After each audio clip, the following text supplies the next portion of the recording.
Toda buena lectura empieza con una página en blanco. Página Cero, un podcast con recomendaciones de lectura, entrevistas, novedades y mucha pasión por los libros. ¿Te animás a pasar la página? Hola, mi nombre es Ángela Arias y la primera vez que yo leí a la autora de la que vamos a hablar hoy, yo me quedé así como ¡oh! ¡Por Dios! Hola, yo soy Pame Jiménez y yo le tenía mucho miedo a leer esta autora.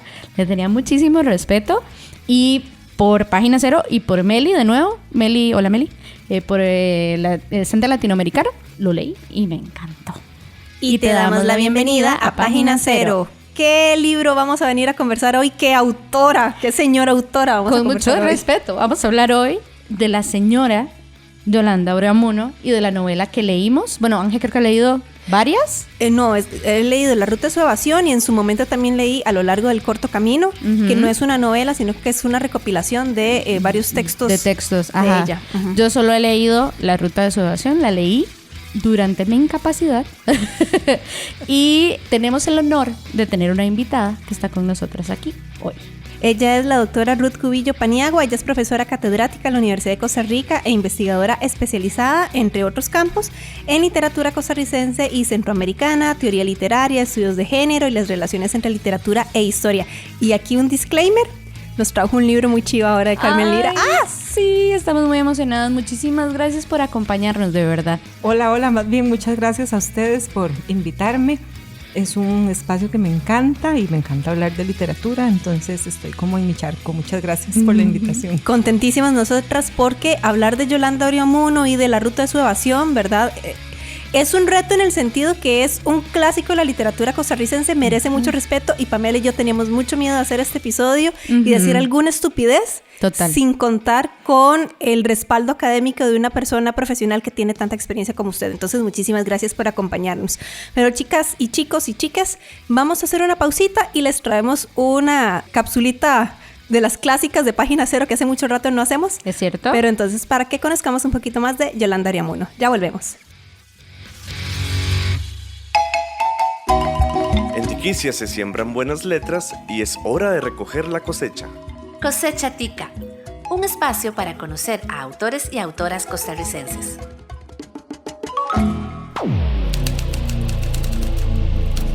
Porque todas estas letras vienen de alguna parte y de alguna mente. Conoce de dónde, conoce de quién. Paréntesis. En el paréntesis de hoy, Yolanda Oreamuno. Hay escritores que pertenecen cómodamente a su tiempo y hay otros que parecen escribir desde otro lugar, como si hubieran llegado demasiado pronto.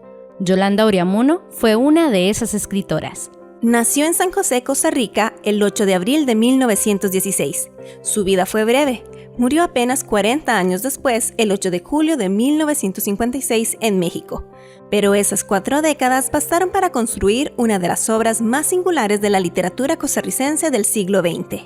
Oreamuno comenzó a publicar desde muy joven. Cuentos, comentarios y ensayos aparecieron en distintos medios, entre ellos Repertorio Americano, la influyente revista dirigida por Joaquín García Monge. Desde esos primeros textos ya aparecía una escritora dispuesta a cuestionar su entorno. En sus ensayos, Oreamuno dirigió una mirada incómoda hacia Costa Rica. Cuestionó la complacencia, la pasividad y algunas de las imágenes idealizadas que el país había construido sobre sí mismo.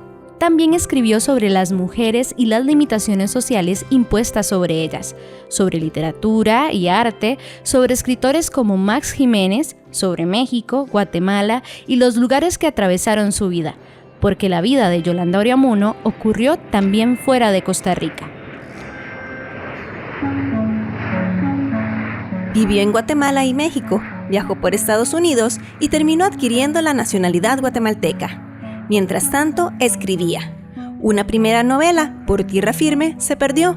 Mientras tanto, su segunda novela sobrevivió y cambiaría su lugar dentro de la literatura costarricense. Esa novela fue La Ruta de su Evasión, que en 1948 obtuvo el Premio Centroamericano de Novela convocado en Guatemala. En sus páginas, Oriamuno se alejaba de buena parte de las convenciones narrativas dominantes en Costa Rica para penetrar en la conciencia de sus personajes. Una familia compuesta por un padre autoritario, una madre sometida, 3 hijos y una casa que, en lugar de funcionar como refugio, se convierte en el espacio donde afloran el miedo, la violencia, el deseo, la frustración y la necesidad de escapar. La ruta de su evasión exploró la subjetividad de sus personajes mediante procedimientos narrativos innovadores y colocó en el centro conflictos familiares, psicológicos y sociales que siguen provocando nuevas lecturas décadas después. Pero Yolanda Oriamuno no llegó a presenciar plenamente el reconocimiento posterior de su obra. Murió en México el 8 de julio de 1956 en casa de otra extraordinaria escritora costarricense, la poeta Eunice Odio. 5 años después, en 1961, sus restos fueron trasladados a Costa Rica. Ese mismo año apareció A lo largo del corto camino, volumen que reunió buena parte de una obra que había permanecido dispersa, ensayos, relatos, comentarios y otros textos. Una obra escrita a lo largo de un camino demasiado corto, pero suficiente para dejar una pregunta abierta en la literatura costarricense. ¿Qué ocurre cuando una escritora decide mirar detrás de las imágenes que una sociedad ha construido sobre sí misma? Más de un siglo después de su nacimiento, seguimos regresando a Yolanda Oriamuno, a sus ensayos, a sus cuentos y especialmente a aquella casa de la que todos parecen buscar una salida en La ruta de su evasión. Es hora de pasar la página 0. Muchísimas gracias por seguir con nosotras acá en Página 0. Y bueno, vamos a hablar de La ruta de su evasión de Yolanda Oriamuno. Vamos a hacer un recuento pequeñito.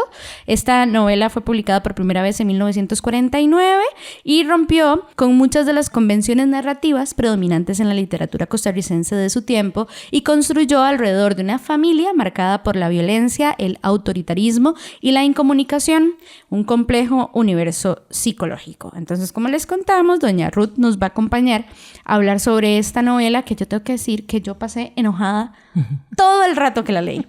Todo el rato. Es muy increíble cómo algo que narrado desde hace tanto tiempo es tan cotidiano como ahora y puede despertar tantas emociones a la hora de leerlo. Hay mucho ahí que desgranar. Y hablando de la cápsula que acabamos de escuchar, bueno, hicimos un breve recorrido por la vida de Yolanda Oriamuno, así que quisiera que comenzáramos más bien por el lugar de esta mujer como escritora. Entonces, si tuviéramos que situarla dentro de la historia de la literatura costarricense, doña Ruth, cuéntenos qué hacía Oriamuno que resultaba tan diferente e incluso extraño respecto de lo que hacían otras personas autoras en su época. Yo creo que Yolanda fue una mujer muy rebelde en muchos sentidos. Ella empezó a escribir muy joven, empezó a escribir en realidad relatos y algunos ensayos que no se conocieron algunos hasta después de muerta ella, pero ella nació en 1916, entonces los primeros relatos los escribió hacia 1936 y algunos en el 34, es decir, tenía unos 18 años cuando empezó a escribir. Y realmente fue una mujer que tuvo como una gran conexión con el mundo artístico y literario de la época. Es decir, ese mundillo literario josefino, ¿verdad? De la Costa Rica de aquella época, la acogió muy bien, pero tuvo, dirían para algunos, bueno, la desgracia de ser una mujer muy bonita. Entonces, como que tenía sobre ella esa maldición de la bella inteligente, ¿verdad? Eso lo desarrolla mucho Emilia Macaya en este libro, Espíritu en carne altiva. Pero realmente entonces a Yolanda le decían, bueno, es que usted es muy bonita, ¿por qué es tan rebelde? ¿Verdad? O sea, era como una mujer muy incomprendida en ese sentido. Pensaban que por ser una mujer tan bella físicamente, su mejor camino era casarse con alguien que la mantuviera muy bien y ser feliz y ya, o sea, dejar de cuestionar el mundo que la rodeaba. Pero realmente fue una mujer muy cuestionadora, por eso les decía, muy rebelde. Ella estudió en el Colegio Superior de Señoritas y desde que estuvo estudiando ahí, ahí de hecho escribió varias cosas que luego se publicaron, reflexionando sobre la condición de la mujer, y ella pensaba que uno de los grandes problemas de la sociedad costarricense era que pensaba o pretendía que las mujeres fueran obedientes, sumisas. Bueno, entonces ella nunca estuvo dispuesta a ser esa mujer que se esperaba. Y en el ámbito literario, ella empezó a publicar, bueno, la única novela que publicó Yolanda es La Ruta de su Evasión. Antes escribió una que se llama Por Tierra Firme, pero esa novela se perdió. Yolanda no la quiso mandar, ella ganó un premio, pero ganó el premio junto con otros 2 escritores, Fabián Dobles y Marín Cañas. Entonces, como no fue ella la única que ganó el premio, ella dijo, ahora no me da la gana mandar el manuscrito, y el manuscrito finalmente desapareció, se llamaba Por Tierra Firme. Entonces, cuando apareció La Ruta de su Evasión, que no se pudo publicar aquí por primera vez, sino que en Guatemala, aquí duró 20 años para publicarse. Fue un boom, o sea, fue realmente una novela muy rupturista, muy vanguardista, como le llaman algunos ahora, porque es una novela que rompe no solo con las temáticas que se trataban cotidianamente o, bueno, generalmente, sino también con la forma de escribir. Es una novela muy experimental en muchos sentidos.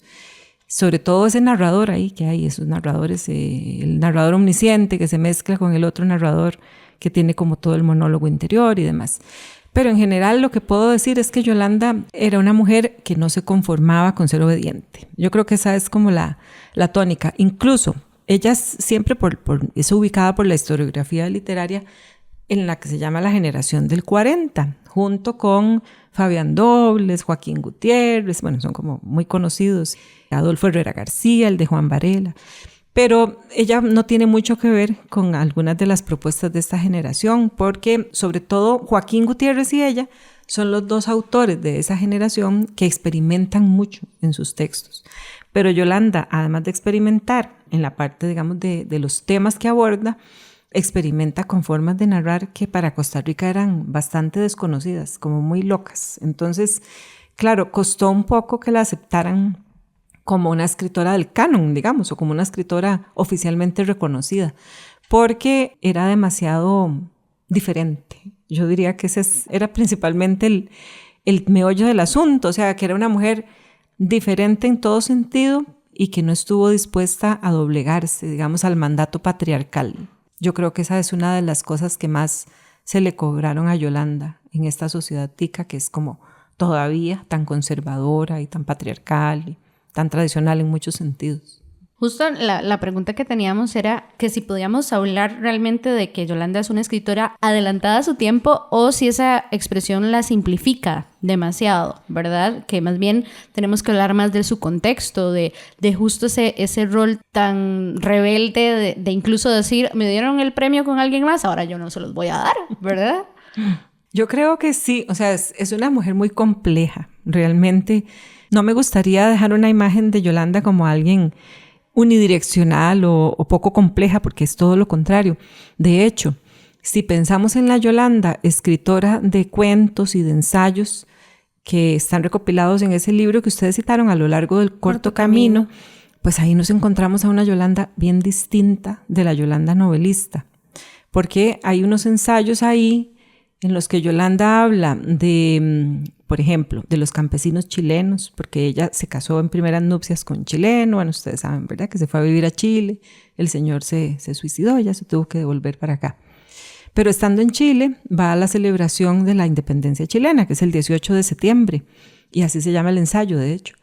Y ahí ella hace una observación de los campesinos que bajan de la montaña, digamos, a celebrar el Día de la Independencia. Pero resulta ser que ella hace una descripción de los campesinos bastante, para uno es un poco chocante, o sea, si uno lo lee desde el presente en que leemos, se da cuenta de que Yolanda podía resultar, como les digo, discriminadora, incluso racista, qué sé yo, pero es que era hija de su época. O sea, entonces ella dice, estos campesinos chilenos que se mueven como animales, que se visten como, o sea, hizo toda una descripción de una pareja de campesinos chilenos que ella vio en esa fiesta y los describe de una manera bastante despectiva. Lo mismo sucede en otro artículo que está ahí. Todos estos artículos los publicó en Repertorio Americano, la revista que editaba Joaquín García Monge, que además era como su gran maestro en términos culturales, literarios. Bueno. En otro ensayo se llama El negro, sentido de la alegría. Y en ese ensayo Yolanda habla de que las personas negras son menos racionales que las blancas y que bailan muy bien justamente porque son más irracionales y que entonces sienten más la música que en cambio los blancos, que son más civilizados, ella se incluye dentro de ese grupo, ¿verdad? Pues como que les da más pena bailar porque son más conscientes de su cuerpo cuando están en un lugar, en una pista de baile, por ejemplo. Entonces, ese ensayo y otros que uno dice, uy, o sea, yo no me imaginaba a Yolanda en esto, pero es que yo creo que es hija de su época, es decir, era parte de lo que ella había aprendido, digamos, durante toda esa etapa de formación, durante, no sé, de sus 2 décadas de vida que tenía cuando escribió esos ensayos. Entonces, es un contraste muy grande entre la Yolanda novelista y la Yolanda autora de algunos de estos relatos y ensayos, pero por lo mismo, porque es una mujer compleja, no es una mujer lineal. Y para mí, ahí en esa complejidad está el gran interés o la gran atracción que ella sigue generando todavía tantos años después de muerta, ¿verdad? Ya se murió en 1956. Entonces, claro, es una mujer que rompe con muchos esquemas, como decíamos, pero que a la vez reproduce otros, como los esquemas racistas, ¿verdad?, de la época, porque, bueno, sí, o sea, la crítica que ella impulsaba era sobre todo en relación con la condición de la mujer. Tal vez no logró en su corta vida generar una conciencia mayor en relación con esas otredades, como los indígenas, como los negros, etcétera, etcétera. Entonces, sí, o sea, siento que vale la pena retomar los textos de Yolanda, no solo La Ruta de Suavacción, sino estos otros ensayos para forjarse uno mismo una idea más completa quizás de lo que es Yolanda como escritora y como intelectual de la Costa Rica de la primera mitad del siglo XX. Justo creo que por ahí va la siguiente pregunta, porque tenemos esta idea de Yolanda Oriamuno como la mujer hermosa, la mujer increíble, pero también incomprendida, la rebelde y demás, la trágica, ¿verdad? La segunda parte de su vida fue muy trágica. Pero existe el peligro entonces de que esa imagen biográfica termine ocultando la obra de ella como escritora. Totalmente. Es realmente una pena que en el caso de Yolanda haya ocurrido eso. Le sucede un poco también a Eunice Odio. Besties. Sí, Besties. Bueno, de hecho sí, Yolanda murió en la casa de Eunice, ¿verdad? En México. Pero realmente les ocurre a mujeres como ellas, ellas dos especialmente, que tenían como esta aura así de mujeres bellas, pero además de mujeres bellas, mujeres intelectuales, muy inteligentes, muy avanzadas para su época, etc. Entonces realmente sí, yo creo que hay un encasillamiento de intelectuales como Yolanda en esta idea de la bella trágica, ¿verdad? Que les decía hace un rato, es como pensar, bueno, sí, es una mujer bella, pero vea que de algún modo fue castigada por la sociedad, no sabemos si por rebelde o por bella, o por las dos cosas. Porque ya esa conjunción era demasiado para una sociedad como la de esta época, ¿no? Los 30, los 40, que éramos más conservadores que hoy día, imagínense. O sea, es que yo me pongo a pensar en lo que debió haber sido la aparición de la Ruta de Suavacción en el año 49, cuando Costa Rica todavía estaba, bueno, acababa de pasar la guerra civil, acababan de aprobar la Constitución nueva, donde, bueno, se establece el derecho al sufragio de la mujer. Entonces era un año que muy significativo, un año muy álgido para la sociedad costarricense, y Yolanda aparece con La Ruta de Suavacción. Es una novela que la gente, me imagino, que leía y no entendía, o era difícil de comprender qué le pasa a esta señora, porque está publicando esto, o sea, ¿esto con qué se come, verdad? Era un poco, creo yo, si me pongo en el lugar de la gente de la época, lo que algunos pensaban. Y piensen además que la historia de la literatura costarricense ha sido escrita por hombres en su mayoría.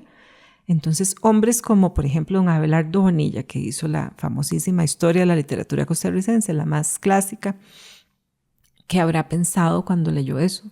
Bueno, yo leí el comentario que hace don Abelardo de la otra novela, La que se perdió, Por Tierra Firme. Ay, qué dichoso que la pudo leer. Sí, él la pudo leer.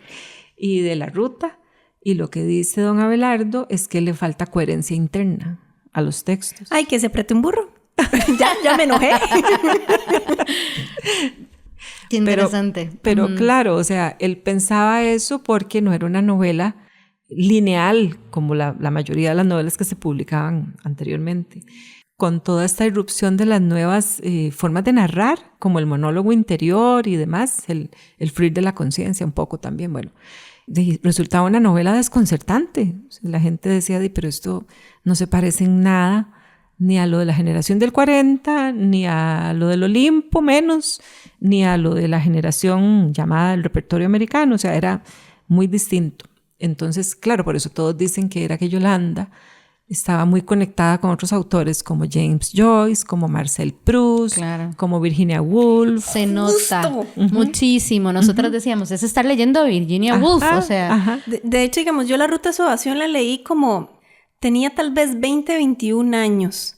Creo que estaba yo muy pollita en ese momento, ¿verdad? Y leyendo yo a Yolanda Areomuno, recuerdo haber pensado, mae, es como estar leyendo a Virginia Woolf, pero en Costa Rica. Total. Y algo que a mí me encantó era que yo decía, probablemente otra persona me cuente esta historia y me parece una historia aburridísima, claro, porque es la historia de una familia o una mujer que, digo, no pasa nada interesante, pero la manera en que lo escribe es súper interesante. Sí, porque cambia la perspectiva absolutamente. O sea, entonces esta mujer que desde su lecho de muerte está hablando de su vida pasada y de la vida de su familia, ya solo eso, o sea, es muy loco. O sea, es decir, bueno, ok, lo que estoy viviendo es la muerte, ¿verdad? O sea, es mi muerte.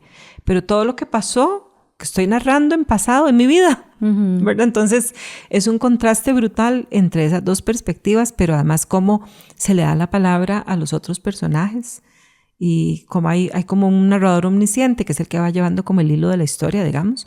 Pero esa irrupción de las conciencias de los otros, sobre todo de Teresa, pues hace que el texto se vuelva súper interesante, porque entonces uno logra ver a los hijos de Teresa, por ejemplo, al esposo de Teresa, desde la perspectiva de ella, ¿verdad? No solo desde la perspectiva de ese narrador que lo ve todo como más plano y que todo lo sabe y que es como un dios ahí, ¿verdad?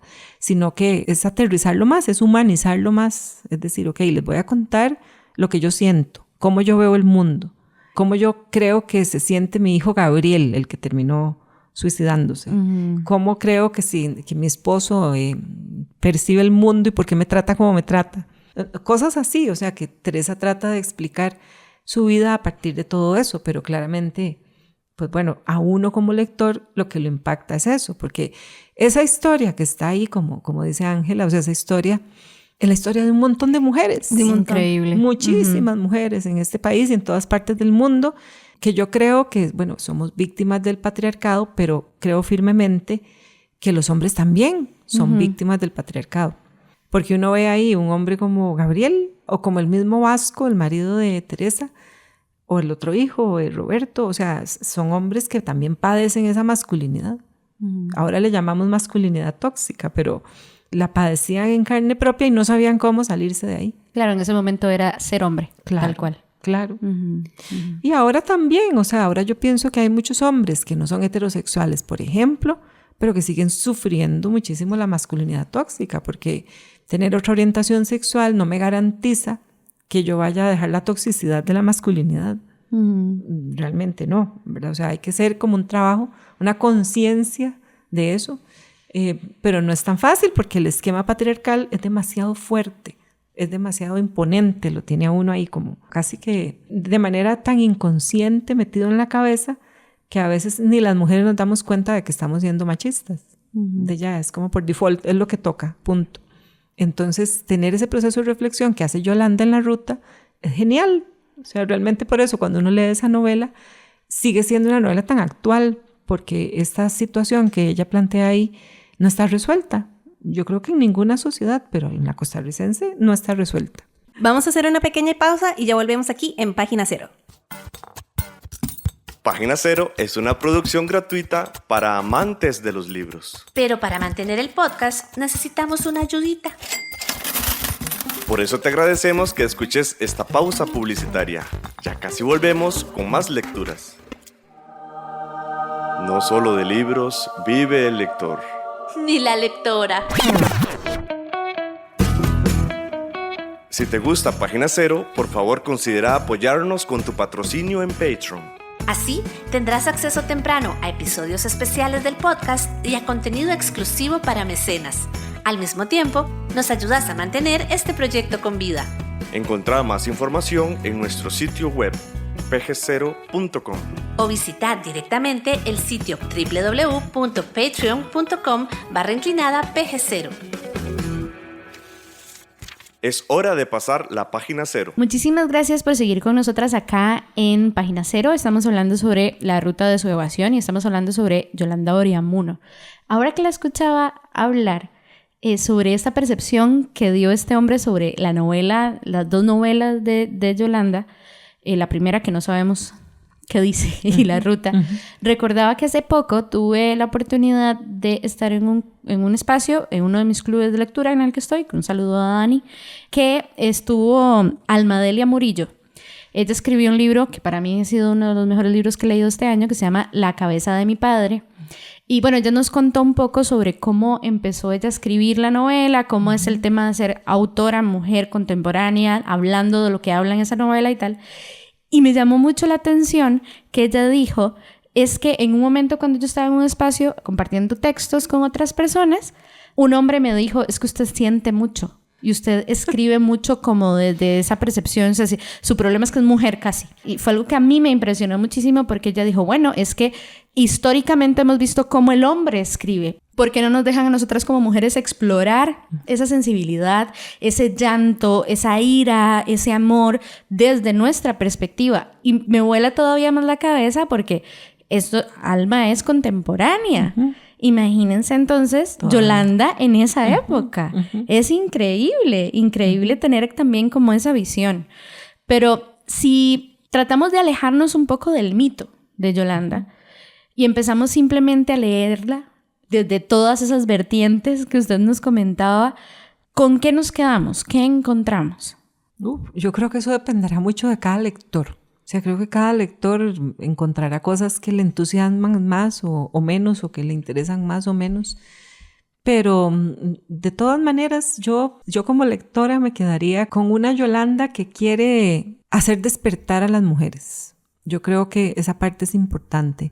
Hay un ensayo de ella que es muy conocido que se llama Medios que usted sugiere al colegio para librar a la mujer de la frivolidad ambiente.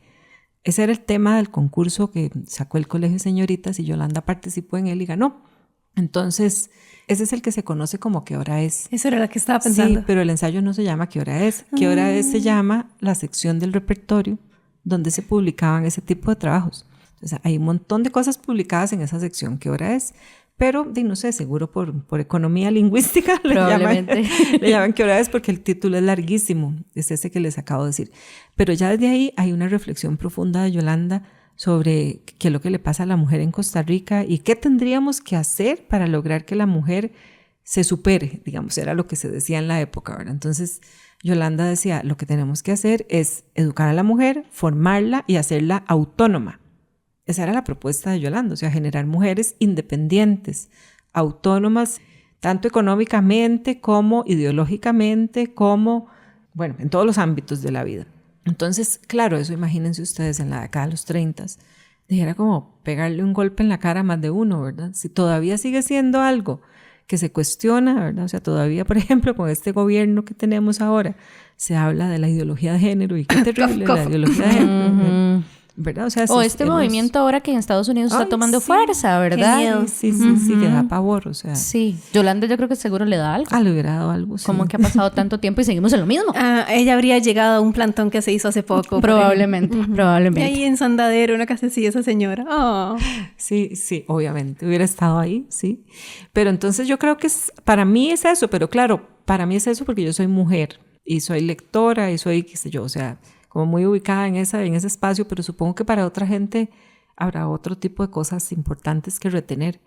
Yo creo que un hombre promedio, no sé, no quiero estereotipar ni meterlos a todos en la misma bolsa, obviamente, pero podría leer a Yolanda de una manera muy diferente. Un hombre que lea La ruta de su evasión, probablemente, un hombre con cierta sensibilidad, probablemente va a cuestionarse su propia masculinidad. O sea, va a decir cómo soy yo, o sea, cómo me relaciono con las mujeres, cuál es mi lugar en esta familia. Digo, o sea, son otro tipo de cuestionamientos que se hace uno, todo dependiendo mucho de que tiene uno en la cabeza, de que hay en su disco duro, ¿verdad? Ahora, para retomar la ruta de su evasión, creo que ya hemos dejado muy en claro que es que la novela era una gran ruptura en ese momento. Para mí era sobre todo en estructura, pero no sé si también en tema o en la manera de narrar en sí mismo es donde está la ruptura. ¿Cuál es la ruptura que usted puede ver como académica de esta novela? Es que en el tema también, porque resulta que aquí había como una idea de nación costarricense que se forjó por muchas décadas, que empezó a conformarse después de la independencia, ¿no? En 1821, durante todo el resto del siglo XIX.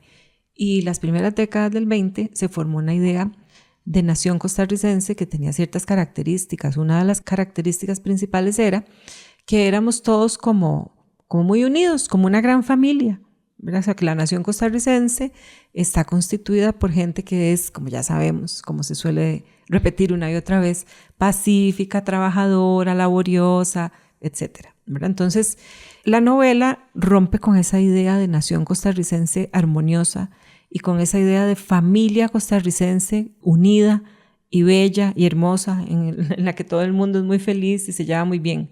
Entonces, ¿qué es lo que viene a decir Yolanda en esa novela? No. O sea, las familias costarricenses no necesariamente son así. Vean esta familia, cómo se está desangrando, matándose por dentro. Son infelices todos. O sea, ahí yo creo que no había nadie que pudiéramos decir que era momentáneamente al menos feliz. Todos tienen sus propios conflictos, como suelen ser las familias. Pero esa imagen idílica de nación que se forjó planteó esa idea de que éramos todos muy armoniosos, y por eso hablan de la Arcadia, o sea, de esa Arcadia donde todo el mundo vivía feliz y todos nos queríamos, todos somos hermanos y todos trabajamos juntos. Entonces Yolanda rompe también con eso. Por eso es que la ruptura no es solo a nivel de forma de narrar y demás, sino también a nivel de temas y cómo va a la yugular en un tema que ha sido fundamental. Claro, no es la primera escritora que hace eso, porque Carmen Lira, por ejemplo, ya lo había hecho antes en sus ensayos. O sea, Carmen Lira le dio durísimo al Estado costarricense, o sea, a los mitos fundacionales del Estado, de la nación costarricense. En algún otro programa que nos interesaría hacer de Carmen Lira, yo quisiera rescatar a Carmen Lira, que fue el FBI o la CIA, le tenía un perfil. Sí. Y hay también a Eunice, ¿no es cierto? Es que Eunice más bien terminó un poco trabajando para la derecha. Para la derecha, ajá. Eunice, ¿por qué? Pero tengo una pregunta. ¿Por dinero? Porque era necesario vivir de algo. Sí, mundo capitalista. Total. ¿Sí?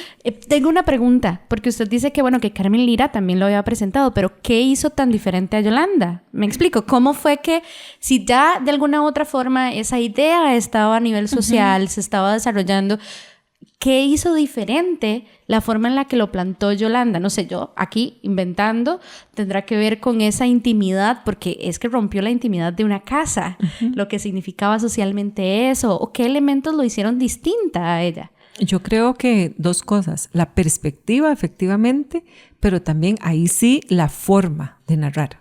Ahí es fundamental el tema de la forma de decir, porque es totalmente diferente de cómo, o sea, yo no me imagino a Carmen Lira haciendo un monólogo interior. Claro. Nada que ver.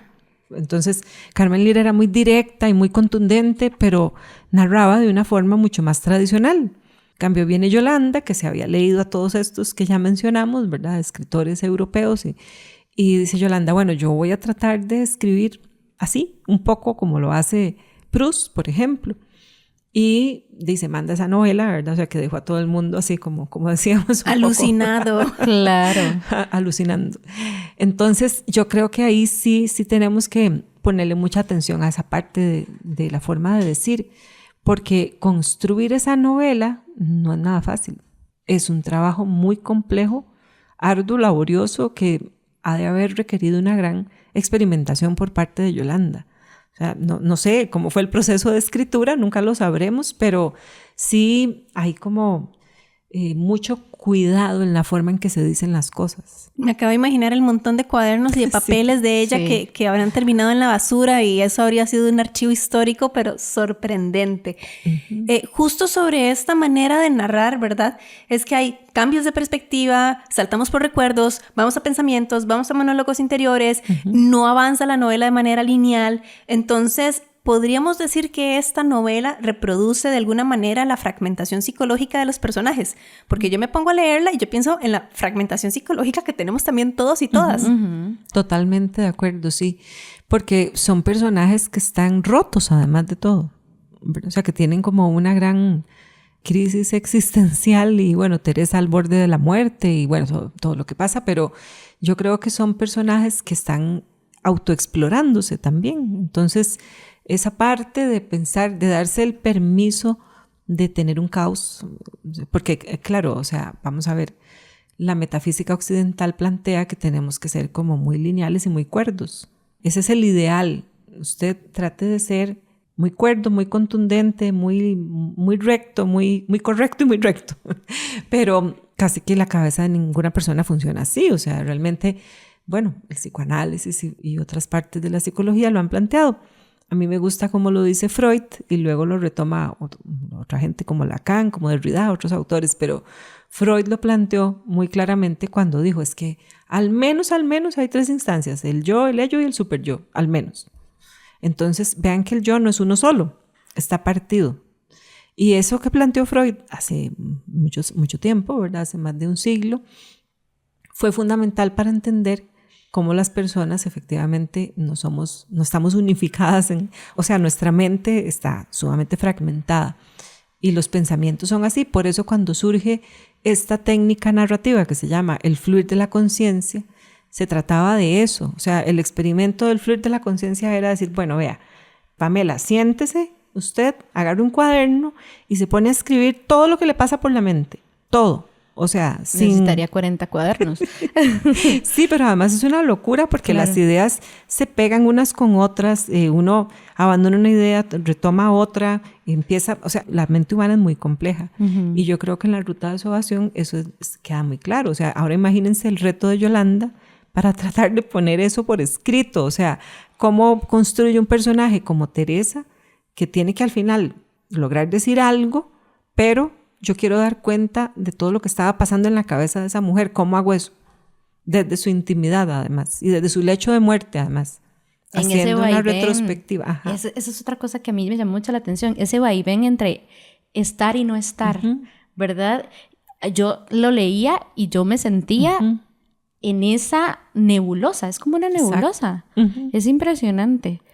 Hemos hablado ya un poco como de las formas, digamos, o del reto que fue para Yolanda escribir esta novela, pero ¿qué tal si lo planteamos ya como el reto de nosotras personas lectoras que vamos a enfrentar esta novela? Personalmente ya les conté que yo le tenía pavor, le tenía mucho respeto. Digamos, ¿por qué podrías considerarse que esta novela puede ser compleja incluso hasta en este tiempo para quien quiera enfrentarse a ella? Es compleja, voy a volver al tema de la forma, pero es que eso la hace más compleja, porque estamos tal vez más acostumbrados a leer textos que pueden ser muy grandes. No sé, pienso por ejemplo en estas novelas históricas que están de moda ahora, que la gente lee y tienen, no sé, 800 páginas, a veces 2 tomos o no sé, pero son más lineales en general. Eso, o sea, es para uno como lector es mucho más fácil acercarse a ese relato en términos de que me va llevando el texto, como que la trama, los personajes, si hay un narrador omnisciente o el narrador que sea, como que me van llevando de la mano. En este tipo de textos más vanguardistas como La Ruta no pasa eso. Al lector lo dejan como un poquito más solo, ¿verdad? O sea, ve a ver qué hace, ve a ver cómo usted arma la historia en su cabeza y cómo la va siguiendo, pero yo no lo voy a llevar de la mano. Entonces ahí hay una gran diferencia y uno como lector tiene que estar dispuesto a eso. Como decían en la teoría, es un contrato de lectura. O sea, yo estoy dispuesta a firmar ese contrato y decir, me voy a embarcar en esa aventura y voy a ver cómo me va. Pacto de ficción, creo que es. Exacto. Ahora detengámonos en la casa, ¿verdad? La casa siento yo que podría funcionar también como otro personaje, porque pensamos que nuestra casita, nuestro hogar es un refugio, es el lugar en donde vamos a estar a salvo, es un lugar muy íntimo, ¿verdad? Pero en La Ruta de Evasión ocurre lo contrario, la casa es como una prisión, ¿verdad? ¿Qué representa entonces la casa en La Ruta de Evasión? O ya respondí. Sí, un poco sí, pero es muy interesante hacer el contraste entre la casa en la que vivían Vasco y Teresa cuando se casaron, que al parecer era una casa mucho más humilde, mucho más sencilla. O sea, cuando ellos se casan y Teresa queda embarazada del primer hijo, ella no sabía ni cómo decirle a Vasco que estaba embarazada, porque ella sabía que le iba a decir de dónde quiere que saque yo plata para mantenerlo, al que viene, ¿verdad? Si ya la mantengo a usted. Entonces ahí fue donde ella dijo, bueno, me voy a dedicar a coser y así yo voy a aportarle dinero al hogar. Entonces, ¿qué sucede? Que a partir de ese momento Teresa se establece así como una misión en su vida, lograr tener una casa grande y bonita. Ella casi que era como una obsesión para ella tener un espacio que era la casa de ella o de su familia, pero que tuviera muchas habitaciones, que tuviera un patio, que tuviera un espacio. Y lo logran. De hecho, con el trabajo de Teresa, sobre todo, logran tener esa casa que es donde se desarrolla la novela. O sea, donde está Teresa en su lecho de muerte.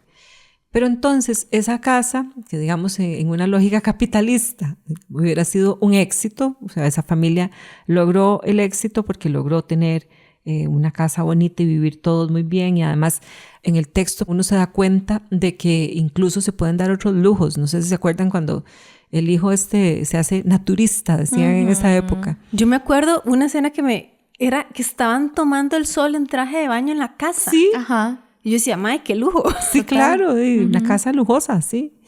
Y Roberto se hace naturista y entonces se empieza a comer de una manera determinada. Entonces había que comprarle, no sé, o sea, que la leche, que la miel, que las verduras tales, y la cocinera. Como vegano. Sí, como diríamos ahora, tal vez vegano. No, pero sí tomaba leche y comía miel. Pero esas decía cosas. yo con la dieta un poco restringida, que solo come ciertas cosas, ¿sabes? Pero esa familia pudo darse el lujo de hacerle caso y de decirle, ok, ¿usted quiere comer eso? Le vamos a pagar eso. O sea, lo que quiere decir es que la situación económica de la familia de Teresa mejoró notablemente en esos años.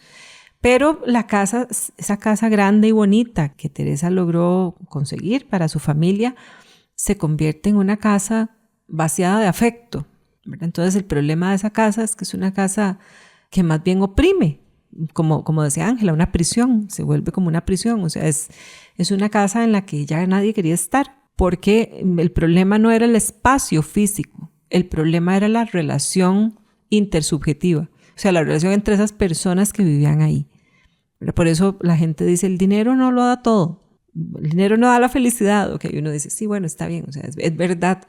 Pero la gente en este mundo capitalista dice, sí, pero no importa, yo me arriesgo, o sea. Yo justo estaba pensando eso como, cierto, el dinero no da felicidad, pero yo no he visto a nadie en un yate llorando. Pues, bueno, y si está llorando en un yate.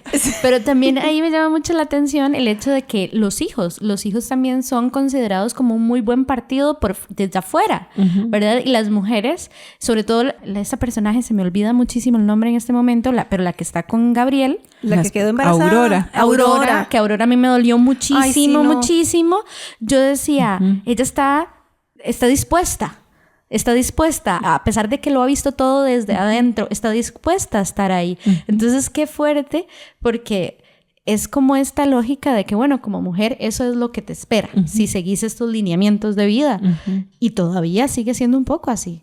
Entonces es muy fuerte. Sí, es como esa lógica del premio. O sea, si usted hace lo que tiene que hacer, lo que se espera de usted, hay un premio. El premio es casarse, ¿no? Muchas veces. Pero ahí en la ruta nos damos cuenta de que eso no fue ningún buen premio. O sea, que en el caso de Teresa, por ejemplo, bueno, y en el caso de Aurora y en la otra, Cristina, se llamaba la esposa del otro hijo. Ella también me dolió muchísimo. Triste. Mucho. Muy triste. Y bueno, y la misma hija de Teresa, ¿no? O sea, en el caso de esas mujeres, no necesariamente es un premio lo que reciben. Y la misma Teresa, o sea, realmente, si Teresa se hubiera quedado sola o se hubiera echado a Vasco en un momento y le hubiera dicho, bueno, ya suficiente, aguanté suficiente, váyase, ella hubiera podido.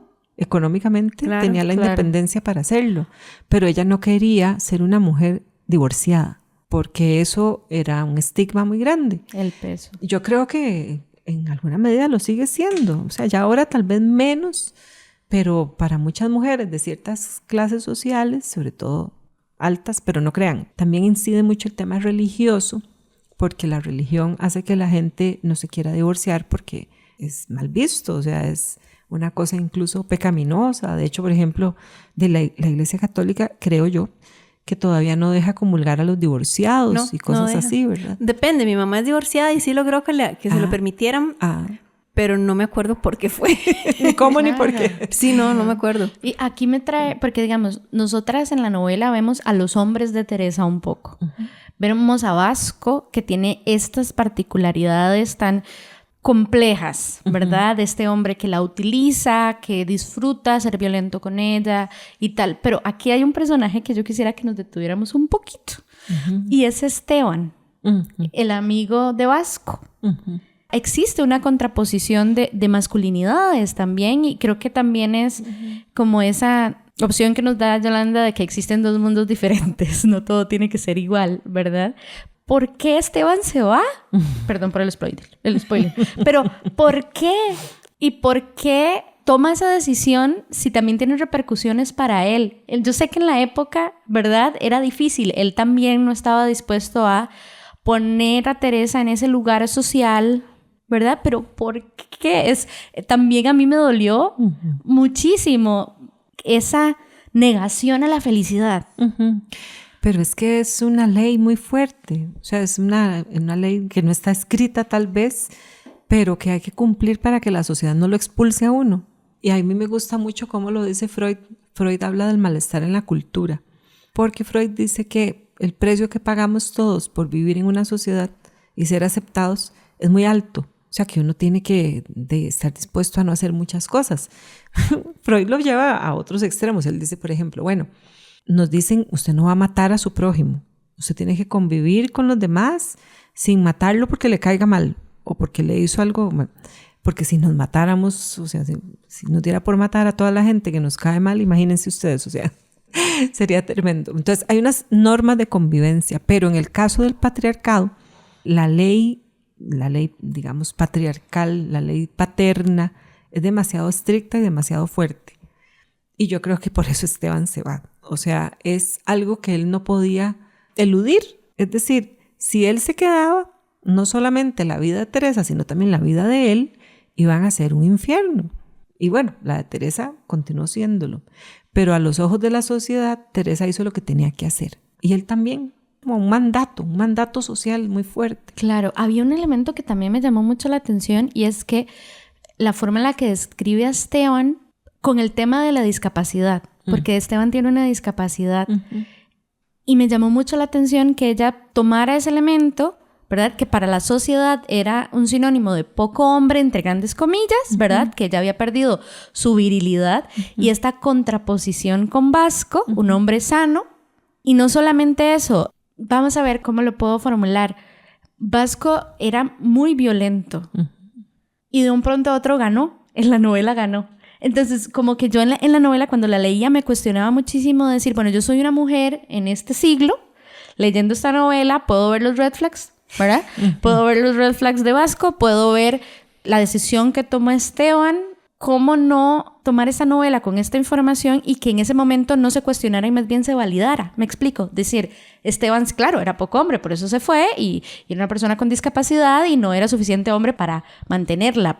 Eso es algo que me llamó mucho la atención, cómo Yolanda abordó estos temas sin fortalecer el discurso violento, sino ser una visión contraria. ¿Me explico lo que quiero decir? Sé que es muy complicado a veces poner en palabras mis pensamientos, lo sé, pero no sé si doña Ruth, ¿usted me entiende? Sí, la entiendo, pero yo creo que Yolanda lo pudo hacer porque se puso en los pies de Teresa. O sea, es la perspectiva de Teresa la que prevalece ahí. Es así, vemos el mundo a través de sus ojos en ese momento y nos damos cuenta de lo que ella sentía. Pero al final, sí, o sea, Vasco gana, dice usted, porque se muere Teresa.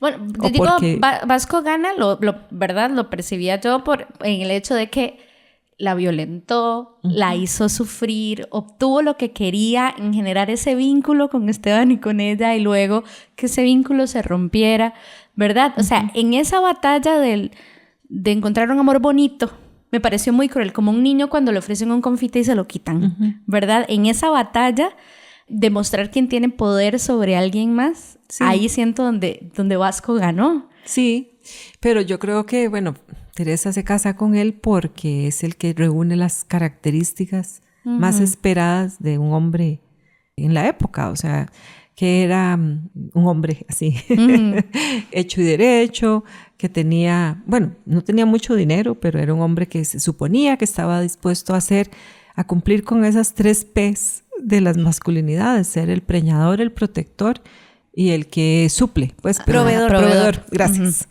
Entonces, claro, o sea, él cumplía con eso y tal vez Esteban, no, en la mente de Teresa pensaba que podía ser que le faltara algo si se quedara con Esteban porque era más vulnerable. Claro. Entonces, pero le salió muy mal a Teresa, o sea, terriblemente Fue una mala mal. apuesta. Chicas, vamos a hacer una pausa y ya volvemos aquí en Página Cero. Escuchás Página Cero, una producción sociocultural y educativa sin ánimos de lucro. Todo el material empleado, como música, libros, extractos de audios y demás, se utiliza con propósitos de comentario, crítica, educación e investigación.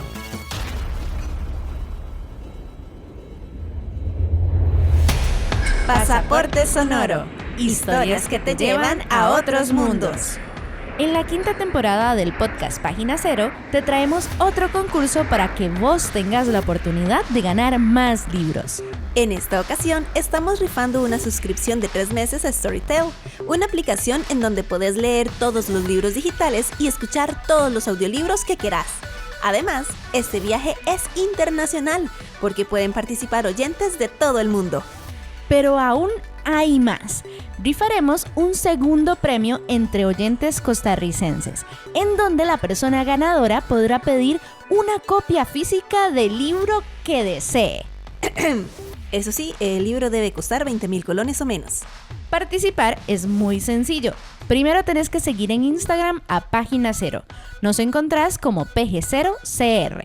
Segundo, escucha durante todo el año a Página Cero en Spotify. De esta manera, convertinos en uno de los 5 podcasts más escuchados de tu Spotify Wrapped 2026. En diciembre, asegúrate de compartir de manera pública la historia de tu Spotify Wrapped. Etiqueta a PG0CR y decinos desde dónde nos escuchás. A final de año anunciaremos a las personas ganadoras. Por ahora, ponete los audífonos. Relájate con Página Cero y viaja con más historias. Muchísimas gracias por seguir con nosotras acá en Página Cero. Les recordamos que estamos hablando sobre Yolanda Oreamuno y bueno, en esta parte ya estamos centradas un poco más como en la ruta de su evasión como tal. Si pensamos que esta novela aparece a finales de los años 40, creo que ganó en 1948 un premio en Guatemala, sí, me parece. Bueno, sorprende mucho encontrar que cuestiones que hoy en día discutiríamos utilizando conceptos como violencia intrafamiliar, violencia patriarcal, masculinidades, como usted dijo, masculinidad tóxica, roles de género o relaciones de poder. Quisiera saber si tenemos que tener cuidado de no imponer estas categorías que son contemporáneas sobre una novela que se publicó en 1949 o si más bien el propio texto permite estas lecturas de manera legítima. Vamos a ver, yo siempre tengo mucho cuidado con esto de no caer en los anacronismos, porque es que es muy fácil usar la teoría contemporánea para analizar textos del pasado, como acaba de decir Ángela. Yo creo que en este caso la ruta sí da para eso, porque es un texto ya del siglo XX. Es decir, no estamos hablando de un texto... Es como hablar de un texto feminista en el siglo XV o XVI o XVII, cuando todavía el feminismo no existía. Como hablar de Jane Austen y feminismo. Sí, o sea que no, como que... O como hablar de violencia de género en, no sé, en la antigüedad o cosas así que... En el Quijote. Que no. Sí, o en los autores griegos. Sí. Pero yo creo que la novela Yolanda sí da para eso, porque es una novela ya muy, o sea, producida ya muy entrado el siglo XX, ya estamos llegando a la mitad del siglo y ya yo creo que hay todo un desarrollo teórico historiográfico que permite plantear que esos temas son válidos ahí, me explico, o sea, ya creo que es algo que de por sí estaba pasando en la sociedad costarricense y sigue pasando como decíamos, pero es que efectivamente había masculinidades tóxicas, había violencia intrafamiliar y creo que no estamos cometiendo ningún anacronismo si hablamos de todo eso en el texto de Yolanda, sobre todo por eso, porque es un texto ya... si tiene toda la influencia del vanguardismo europeo como de Proust y demás que decíamos, creo que a nivel teórico también podríamos pensar en que es susceptible de ser analizado de esas categorías y no cometemos ningún sacrilegio, me parece a mí. La crítica ha considerado La ruta de su evasión como una obra que rompe un antes y un después ¿verdad?, de la narrativa. ¿Qué fue lo que cambió, verdad? Que esta novela hiciera ese movimiento o ese parteaguas en la historia literaria costarricense. Bueno, no sé si es la novela sola o es la decisión de Yolanda como autora de hacer algo diferente. O sea, yo creo que ahí es como una combinación de factores. Porque a mí, voy a hacer un pequeño paréntesis para irme un poquito para atrás. Porque cuando hablamos de la literatura costarricense de principios del siglo XX, finales del XIX, principios del XX, casi siempre se piensa, sí, era puro costumbrismo. Y solo costumbrismo. Y Magón, y Aquileo, y el costumbrismo, y Gallini. Pero realmente no es así. O sea, realmente desde esas épocas ya se producía literatura gótica en Costa Rica, por ejemplo, en menor medida tal vez, pero la hay. Se producía literatura modernista, etc. O sea que los autores y autoras exploraron otros caminos desde el principio, pero lo que se ha recuperado es el costumbrismo. Entonces creo que el gran trabajo que nos toca, y en eso estamos tratando de, es dar a entender que no era solo eso lo que se producía en Costa Rica. O sea que decir que Yolanda rompió con todo eso ya solita no es verdad, porque hubo otras personas que ya habían comenzado con esa ruptura. Los que escribían literatura gótica, por ejemplo, o fantástica, ya después ya habían decidido que no querían meterse en la línea del costumbrismo. Entonces hubo como diferentes exploraciones, pero que cuando hicieron la historia literaria los dejaron afuera, porque no iba con esa línea que se quería, digamos, reafirmar como la oficial.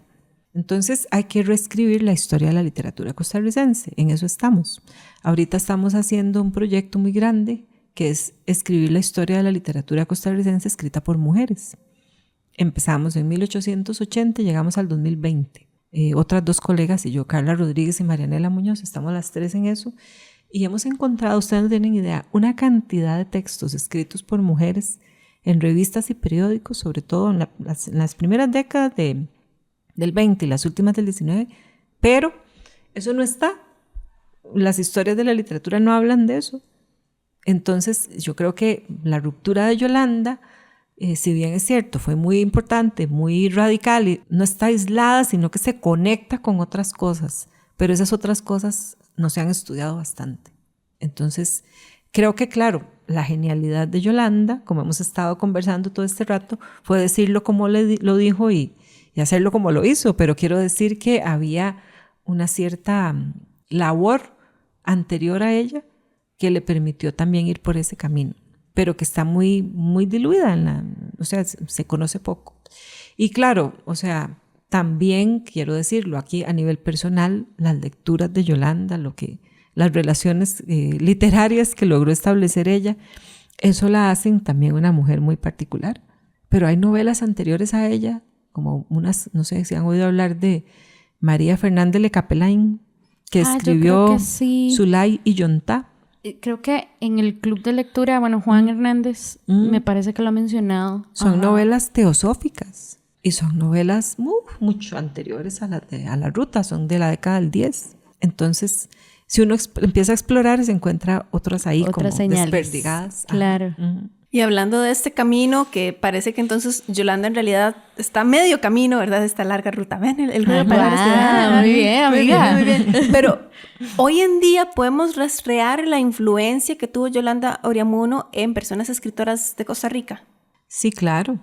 O sea, yo vamos a ver, no sé si así como de manera tan contundente que yo les pueda decir con nombre y apellidos, pero sí creo que este planteamiento que hace Yolanda, que algunas llamarían feminista, pero Yolanda me parece que nunca se definió a sí misma como feminista, o sea, le interesaban estos temas, pero ser feminista era algo más, ¿no?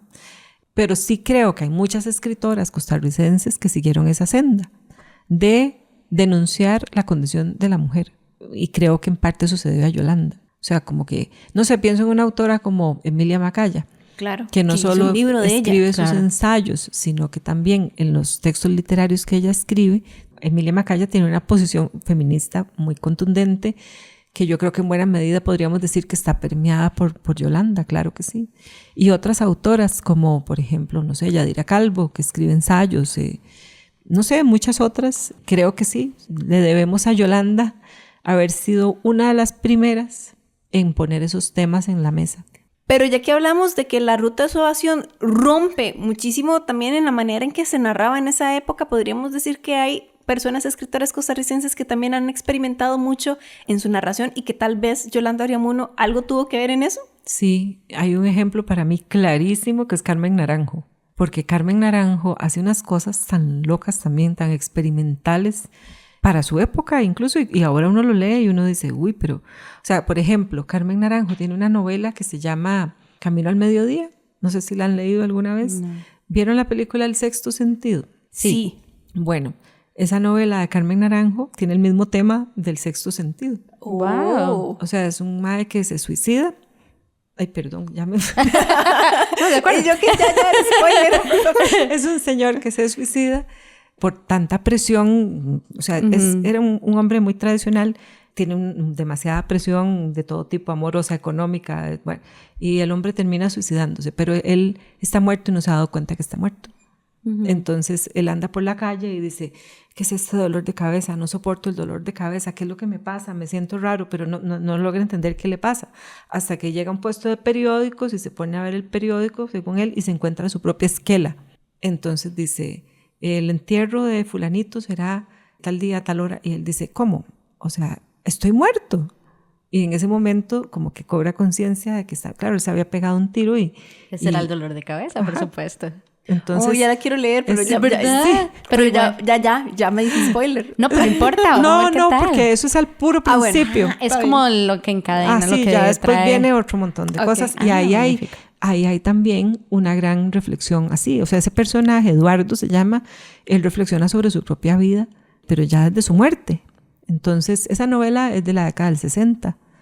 Es un poco posterior a Yolanda y a La Ruta, pero yo creo que hay una fuerte injerencia en las formas de narrar, una fuerte injerencia, podríamos decir, de la experimentación de Yolanda. Y otras novelas de Carmen Naranjo también van por esa tónica. Y si pensamos en el reconocimiento de Yolanda, podríamos pensar que fue inmediato o más bien se ha tenido justamente que reconstruir posteriormente para evidenciar su importancia y su relevancia. No, inmediato no fue. O sea, realmente costó que la sociedad costarricense la reconociera y que incluso ese círculo literario en el que participamos todas nosotras la reconocieran como una autora valiosa, porque durante mucho tiempo, bueno, sobre todo porque ella murió en el exilio, entonces ni siquiera trajeron el cuerpo de ella, se quedó ahí en un cementerio en México por años de años. Entonces creo que justo por todo lo que hemos estado diciendo, por todo ese planteamiento de ruptura de ella, era como una mujer como así, como que le pusieron la etiqueta de la femme fatale. Entonces, creo que más bien eso hizo que la mantuvieran alejada porque la consideraban un poco peligrosa, ¿verdad? O sea, es una mujer que puede ser peligrosa porque puede contaminar de eso a otras mujeres, por ejemplo. Entonces, claro, es mejor que no sea muy conocida. Entonces, hubo toda una labor de varias gente, por ejemplo, Lilia Ramos, que es otra escritora y psicoanalista, fue otra escritora y psicoanalista costarricense, que estuvo en la editorial Costa Rica cuando la editorial se fundó. Ella fue una de las que más luchó para que se publicara en Costa Rica la obra de Yolanda, porque eran amigas además. Entonces, ahí se publicó a lo largo del corto camino, por ejemplo, por insistencia de Lilia Ramos. Hubo que hacer toda una labor de recuperación porque el reconocimiento no fue para nada inmediato. O sea, las mismas estereotipos y etiquetas que le pusieron en la época las arrastró hasta después de su muerte y todavía me imagino que debe haber. Sí, claro. Y una de las grandes luchas es, creo que lo comentamos hace un rato, evitar que se siga pensando en Yolanda como una mujer bonita a la que le dio por escribir. O sea, como esta idea de la bella trágica inteligente. O sea, eso es una de las luchas, es de construir o desmontar ese mito en relación con Yolanda, porque de simplemente pensar fue una mujer intelectual que escribió ensayos, artículos, una novela o varias novelas, pero bueno, tenemos una, y además era bonita, pero eso es otra cosa. O sea, es algo absolutamente, no sé, circunstancial en ese sentido. Creo que de hecho usted parte de ese esfuerzo lo hizo en este episodio al contarnos de que Yolanda claramente tenía también problemas de racismo. Total. Sí, bueno, un poco, sí, como hija de su época que era. O sea, yo como investigadora, digamos, no tengo el interés de santificar o beatificar a Yolanda, porque creo que entonces es caer en lo mismo. O sea, simplemente pensar, era una mujer de carne y hueso, no era ni ángel ni demonio. Era una mujer que tenía cosas buenas, cosas no tan buenas, como todas nosotras. Pero entonces entenderla en esa dimensión de mujer real, de carne y hueso, creo que nos permite verla de otra manera y acercarnos a sus textos entendiendo o entendiéndola en esa complejidad de como ser humano, que yo creo que todo el mundo tiene esos matices, ¿verdad? ¿No? Qué interesante. Ese ha sido mi ¿cómo se llama? Mi rant interno esta semana sobre el tema de la idealización, de cómo idealizamos a personas que al fin y al cabo siguen siendo personas y tienen, justo como nos dimos cuenta hoy, muchas cosas buenas y otras que podemos cuestionar y no elimina su talento exacto. o su aporte, ¿verdad? Que no, al fin y al cabo no, somos humanos, no somos perfectos. Sí, sí, y es que entonces si caemos en eso, de decir, de explorar la vida de la gente además ya muerta y decir, uy, encontré este lunar, ahora hay que sacarle todos sus libros de, por ejemplo, las listas de lecturas recomendadas para el MEPO, qué sé yo, como hicieron con Cocorí en un momento, ¿se acuerdan? Sí. Entonces, claro, o sea, si nos ponemos en eso, yo creo que nos quedamos sin autores y autoras, porque sobre todo si pensamos en autores de hace 50 años o más para atrás, les vamos a encontrar cosas racistas, cosas misóginas, a muchos y a muchas. Claro que no está bien, pero yo no puedo juzgarlos desde el presente y decir, porque usted hace 100 años era racista. Es que casi que era imposible hace 100 años tener otra perspectiva del mundo, o sea, era esta concienciación de ahora que tenemos nosotras hoy día como mujeres del siglo XXI es bastante reciente.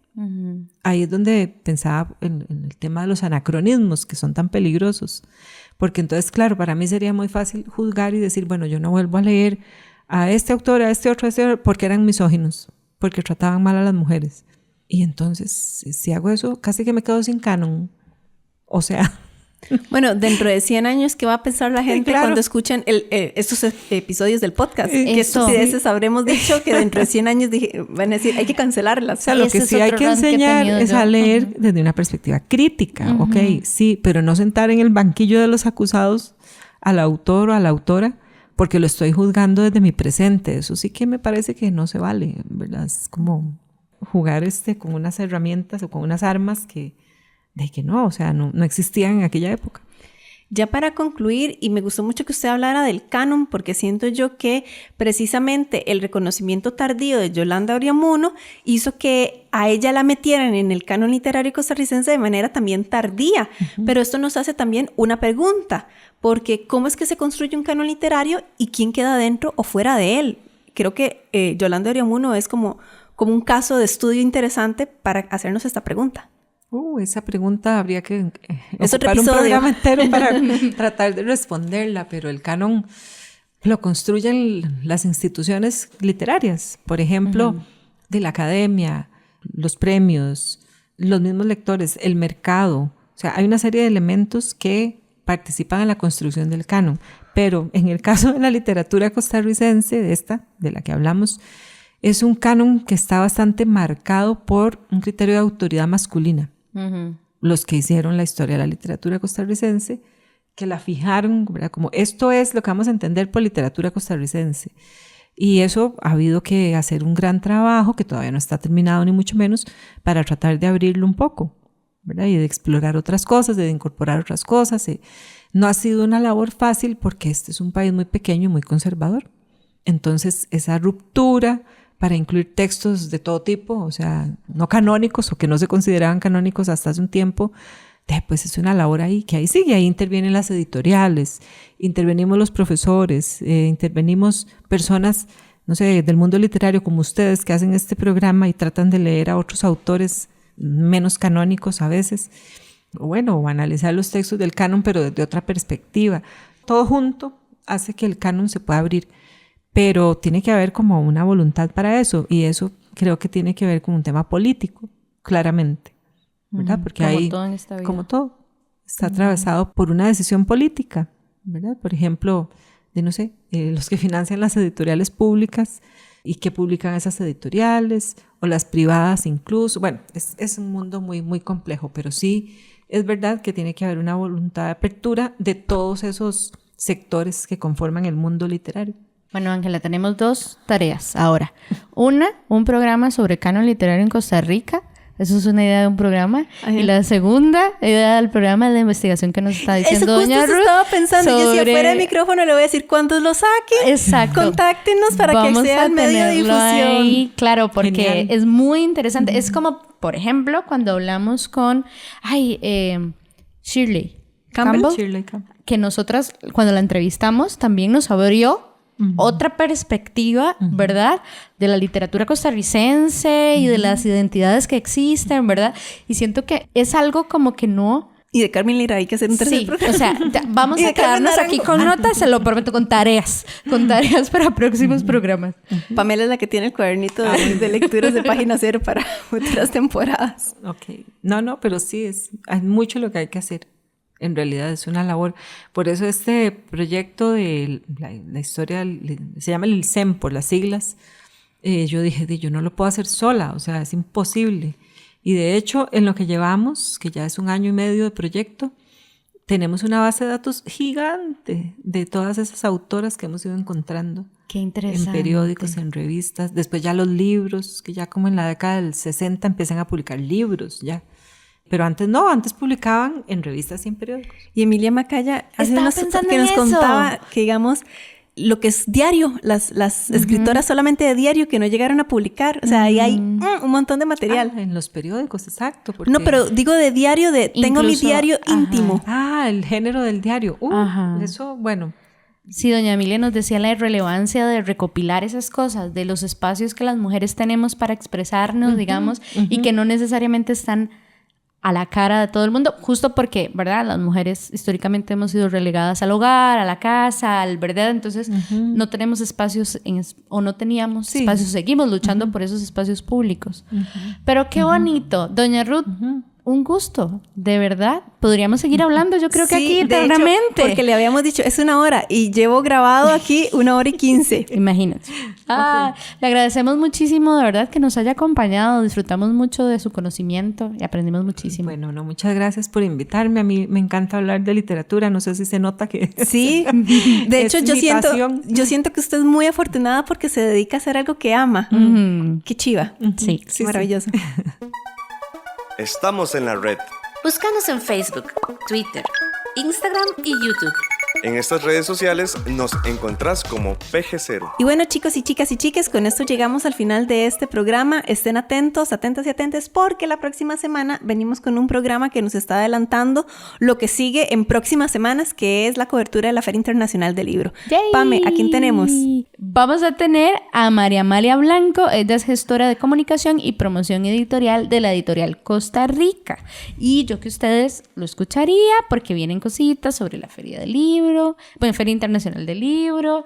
Y sí, esto es como un inicio antes de nuestra cobertura anual, que ustedes saben que tratamos de traerles bastantes episodios con autores y autoras. Sí. Bueno, ¿verdad? Muchísimas gracias, Ruth, por habernos acompañado. Se vino desde Heredia hasta Tres Ríos. Wow, sí, un fin de semana, un fin de además. semana. Sí, sí, muchas gracias. No, con mucho gusto. Un placer. Y a ustedes esperamos que estén disfrutando de su lectura. Nos escuchamos entonces la próxima semana y en los próximos meses creo que se van a aburrir de nosotras con la Feria Internacional del Libro. Bye, bye. Para escuchar más episodios de Página Cero, visita nuestro sitio web pg0.com. Ahí también encontrarás más recomendaciones literarias para que pases la página en blanco.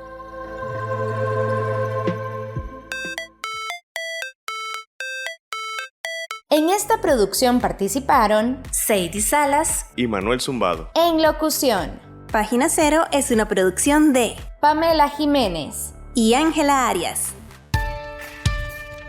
Página Cero es una producción sociocultural y educativa sin ánimos de lucro. Para más recomendaciones literarias, visita nuestro sitio web pg0.com. Para cualquier consulta o sugerencia, escribinos al correo electrónico pg0@gmail.com. Y si te gusta este podcast, por favor considera apoyarnos con tu mecenazgo en www.patreon.com/pg0 y recibí adelantos y contenido exclusivo. Ahora sí, pasa la página en blanco e inicia la lectura. ¡Felices letras!